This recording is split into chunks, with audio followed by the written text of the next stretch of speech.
Today, landlubbers, I'm in a seafaring part of the country, famed for this sturdy 32-foot rowing boat, a defining sight on this county's coastline for over 300 years.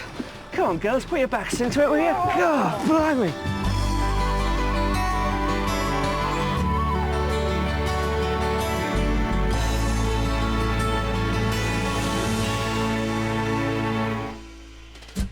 On today's show, we'll be coming to the aid of a mother and daughter twosome, looking to swap their urban life in the north for some seclusion in the south.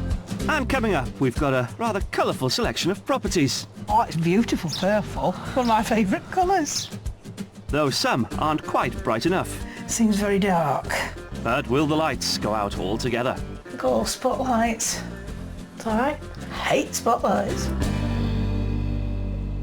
Today I'm in Cornwall, and these are pilot gigs. Ever since the late 17th century, the gigs were the boat of choice on Cornish waters for everyone from smugglers to lifesavers. They were left to rot when the engine came about, but thankfully they are making a revival. Not surprising, really, in a county where the sense of local heritage runs as deep as the sea itself.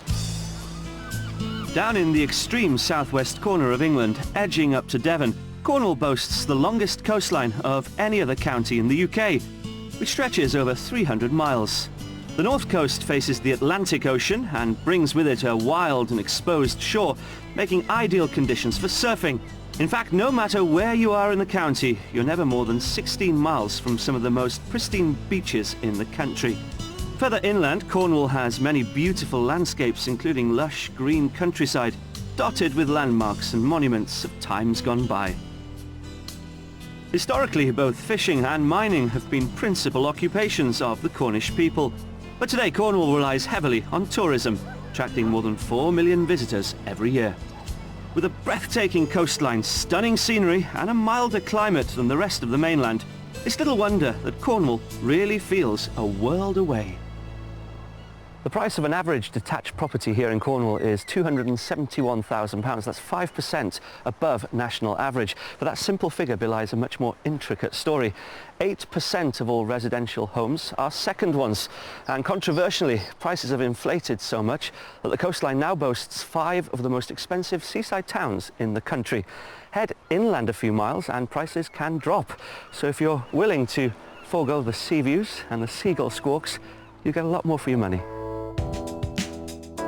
Amongst the selection of beautiful homes currently for the taking is this 400-year-old 2-bed detached cottage in Mullion, on the market for £350,000. Housed under the charming thatched roof, there's a handcrafted country kitchen and a cosy lounge. Or situated further up the coast near St Austell, this former mill house has a price tag of £650,000. It comes with 4 bedrooms, a spacious kitchen breakfast room, and an attached 2-bed cottage. What's more, the original mill wheel is still in working order. Finally, if your budget stretches to the tune of £1,250,000, your home could sit on its very own island. Yes, this remarkable 4-bedroomed residence in Newquay is approached by a private suspension bridge.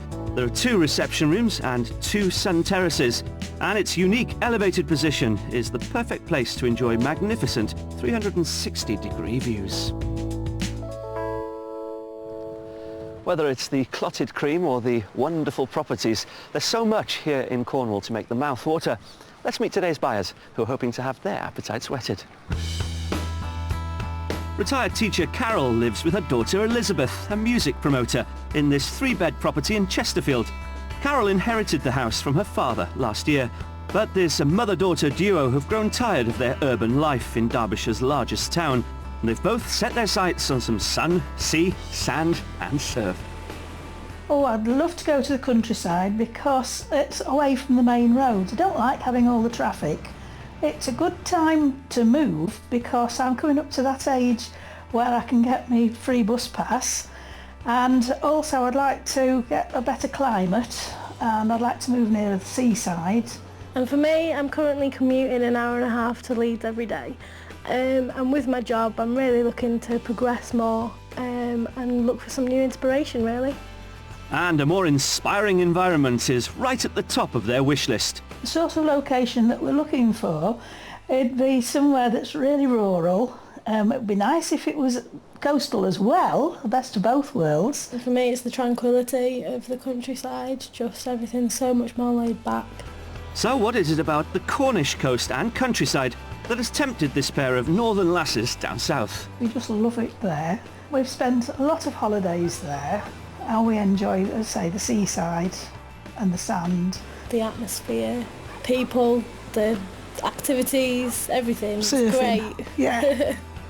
Well, that's the destination decided, but what kind of house are they hoping for?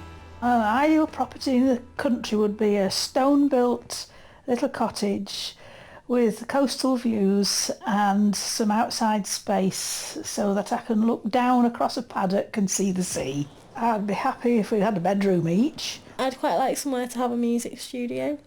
I'd quite like a nice kitchen, nice bathroom.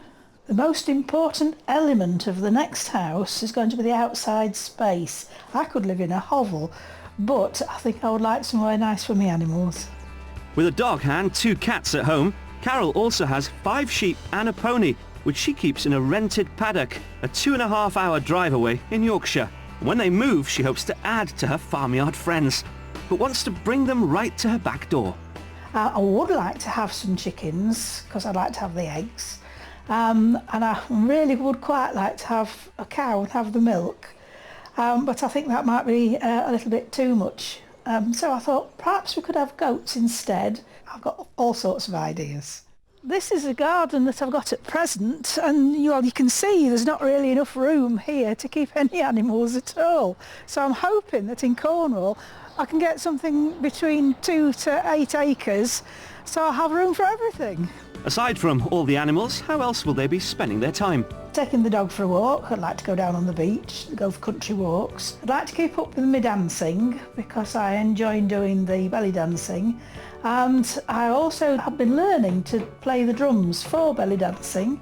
And also something I'd be interested in getting to grips more with would be surfing, because I've only been a few times, but I think I could be better.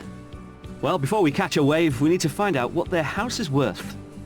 The property is a 3-bedroom detached house situated a short distance from Chesterfield town centre, actually within walking distance, and I'd value this property in its current condition in the order of £175,000. So how much money do they have for their dream home in Cornwall? The budget for the new property is £250,000.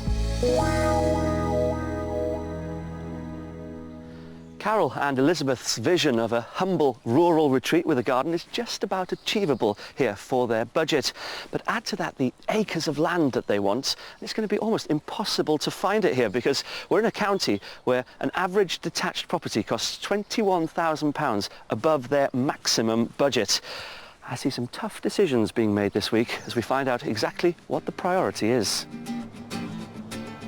In today's show, we'll be focusing our search to the north of the county, along the Cornwall and Devon border. We've got a variety of options for Carol and Elizabeth, which should suit both them and their potential menagerie. But as ever, I won't be revealing the prices straight away. And of course, there's the mystery house, where we've got an alternative country dream up for grabs. Lovely ladies, welcome to Cornwall. How are you? I'm fine, thank you. This is second home for you, really, isn't it? Well, we just love Cornwall. We think it's a magical place. We've come on our holidays for years and years and years, and we would really like to stop here because it's grand. Even in this weather? Well, this is the worst. It gets warmer. It gets warmer. Does it really? And less rainy. Yeah, I hope so. It could be in North Wales, really, with this sort of weather. But what are you looking for here? What's your dream? Well, we'd like to have somewhere where we keep all our animals. We'd like somewhere with a bit of land, and somewhere that's not overlooked. It's a big ask, you know, for your budget. It's a very expensive part of the world. This is why we've asked you to help us. It's not the property so much, it's the land that you want with it. Are you adaptable at all? Yeah, we can do a compromise if necessary. Where's the compromise? Well, we'll look for something smaller and needs more doing to it, or something like that. Hopefully we'll show you something that you like, and let's go see the first property, shall we? Yeah. For a maximum budget of £250,000, Carol and Elizabeth need a 2-bed family home with a comfortable kitchen and a decent bathroom. Elizabeth would like a music room, and Carol really wants to get away from traffic noise and neighbours. so she's after a remote location with lots of space around her.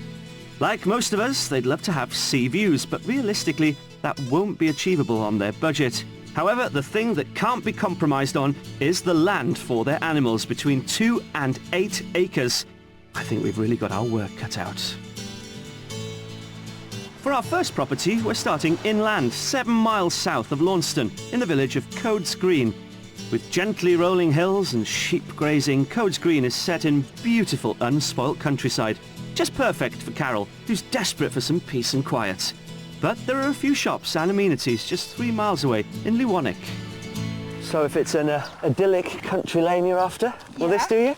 It's super, yeah. It's very quiet, isn't it? Yeah, that's how I like it. Really? Yeah.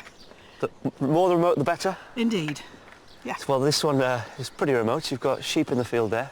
Apparently they're tame as well. You can go and pat them, yeah. You're very good. If you like that sort of thing. I do indeed. And the reason I've stopped you here is because this is it. This one here? Yeah. With the purple? With the purple door and the purple garage. Oh, it's beautiful purple. One of my favourite colours. That's a start. Away from the purpleness of the property, what do you make of it? Well, it looks a lovely little cottage. Nice, small, cosy cottage. Yeah. Yeah. Looks can be deceptive because although this traditional stone-built farmer's cottage is cosy, it's certainly not small.